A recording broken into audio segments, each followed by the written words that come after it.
Hey, so Kara's back today, and we're gonna do another Glee discussion. We just watched the episode New York, which, for all you Whovians out there, that title and it was amusing to me too. It really was. Episode was weird because I love the acting. I thought the acting was so good, but the song choice was just not cutting it. Now, mind you, I don't think they should do a mainstream song every episode, every song. I disagree, but we were talking do you remember the last time Glee used songs to express the sheer emotion and intensity of a moment? Or that had to do with the storyline in some way? I feel like they're just taking I feel like there's a dartboard out there. They put a bunch of random song names on it, particularly Broadway for this episode, and they just throw a dart at it, and they pick the random one. There's no explanation for it. I'm sorry. Downtown, you make me feel so young. Ryan What Murphy, are these? What are you, 80? This is not 80. It's cast about 80-year-olds. This is not Golden Girls the musical. This is not Golden Girls Glee edition. It's really not. Although, with all the house living, I was starting to wonder what was going on. It kind of felt like a Queer Eye for the Straight Guy mixed with... Speaking of house living, Sam and Mercedes living together, not a good idea. Well, we can all predict the tension. Even Sam pretty much spelled it out in his awkward moment. See, here's the thing. Me and Sam have this, connection voodoo about, Connection voodoo? That's not what I would use, but, we have this thing, we understand something in our own way, but when we try and, explain it to other people, it comes out completely weird. Yeah. The whole time Square not having, the time everywhere. Yeah, I see where you're coming from, bro. And, I feel like... Because of the New York Can I just say that I had a really bad feeling when his roommate, quote-unquote, Sam, pulled out drugs. I was like, please say Glee's not going down this route. I hope not. But thankfully, Glee rescued itself. Can I also point out something I saw on my Twitter feed was, good job for Glee for making relationship problems without having to involve cheating. Congratulations, you discovered that there are other problems in relationships. Okay, Sam cutting the hair. That was a glorious moment. God. That was a glorious moment. I mean, and then he gelled his hair. Yeah, he kind of did. Now that I think about it. I saw that too. I mean, Cord, I love you. Long hair just don't suit you, baby. You are not a hippie. No. You're a little white boy from Nashville. Come on. Let's see. What else did I have notes? Oh, how in the world is Blaine a freshman in junior classes? That just doesn't happen. And the whole exception thing, it just seems like, no offense, but the whole favoritism for Blaine is being almost made a joke now. It really is. It's just not realistic. First off, if that school is so prestigious, they're not going to allow random freshmen to be in junior classes, too. Yeah. And miming? Whoa. We hit a new level now. Oh, and something else. Okay, the clangst, as it were. The Klain angst. Elliot! A lot of people don't, a lot of Klainers don't like it. But I think it's good. I agree. I think it's good because... It shows there's a relationship. It shows that it's a normal relationship, and B, it shows the range that Darren and Chris have as actors instead of... Can I just point out the fact that I like the fact that there was actual good discussion about how young they were to be mature discussion. Well, no, that, and I thought, oh my gosh, this is Adam Lambert's best guest cameo, I think, of all of them. Definitely. Him and Darren need to act more because they were fantastic. I don't know, Adam Lambert pointed out a lot of good things for his character Elliot and playing, and it was just, that was my favorite scene of the episode. By the way, how did you spell restaurant on that card? My God. I have good spelling. Another thing I have written down was Artie getting, whatever you want to call it, mugged. Thoughts on that? Well, when I went to New York, it did bring up interesting point. I didn't see many people on handy, there's not very much handicap friendly. You did make a good point of that, yeah. It's not really handicap friendly. But I will say I've been on the subways a lot and I never had that issue. A lot of times they have cops riding the subway with you. Yeah.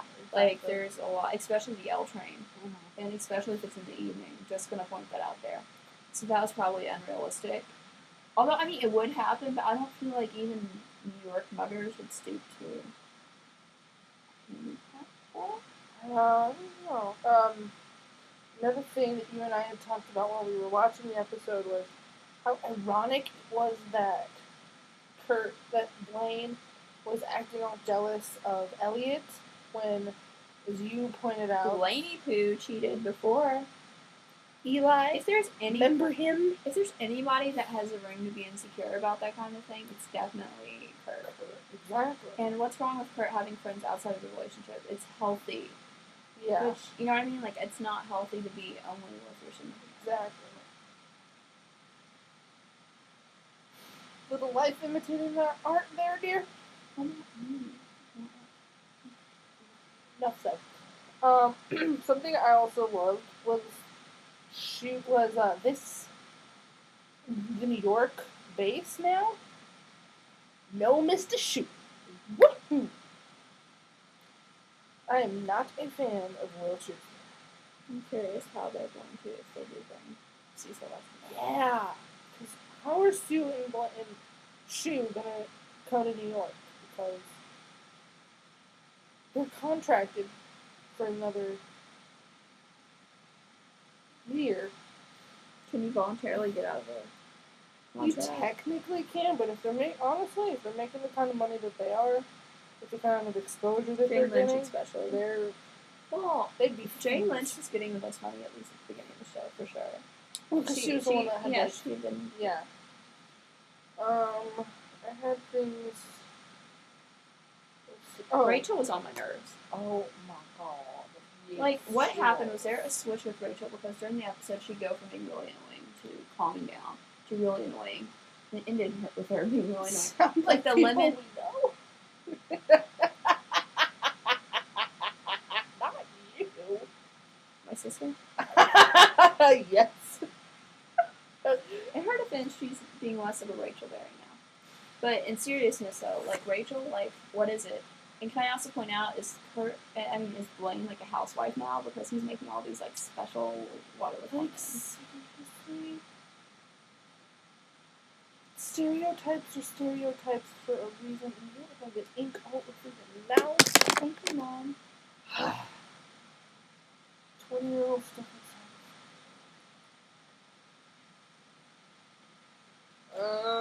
How about Mercedes reappearing? Mercedes reappearing. Yay. Always nice to see Amber. Phil's very skeptical about the whole living situation. Sam. Yeah, that I can't see. I mean, if they're trying to grasp at straws and plot lines. Okay. You want to talk about the promo for next week? I feel like this is almost a subplot of the bullying in high school. Like the cross-ski, from what I can tell. Sort of. I mean, I've read some of the spoilers. Well, obviously he's going to live because there's... I was going to say, rest assured, Kurt will be okay.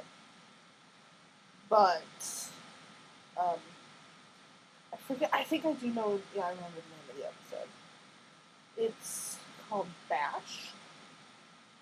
And, can I just put this out there? I wonder if this has anything to do with, like, I don't know, I always like the idea of Finn having stood up for somebody being, like, bullied, harassed, robbed, or whatever. And since he's an intimidating person, it would make sense, like, as far as height, it would have made sense with the character. He was in New York at the time. But I do think they milked Finn. I know, but I just want some finality as far as the character. I will say Finn has nothing to do with that. It's a hate crime, for sure. That one's an obvious one. Just facing. Yeah. But there's a little more to the story. Okay.